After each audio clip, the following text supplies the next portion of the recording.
Nung una, hindi talaga naiisip ni Angela na si Chloe ang kabit ng kanyang asawa. Kahit nakita na sa CCTV, kahit may nakita ng damit kay Chloe na kapareha dun sa suot sa CCTV, sa suot na ng babae sa CCTV, pero dinidinay pa rin ni Angela na siya yung babae ng asawa niya. Nagdududa na rin yung nanay ni Angela, pero deny effect pa rin si Angela. Ayan, hanggang sa nahuli na nga ngayon ni Angela si Chloe at ang kanyang asawa na naghahalikan. Ayan guys, abangan nyo na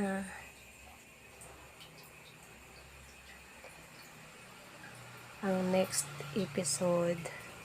Ayan, hanggang sa napaluwa na lang si Angela nang makita silang dalawang naghahalikan.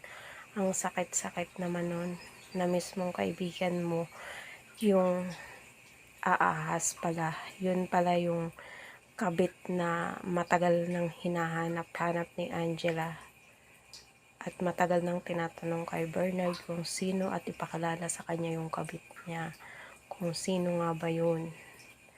Guys, thank you for watching.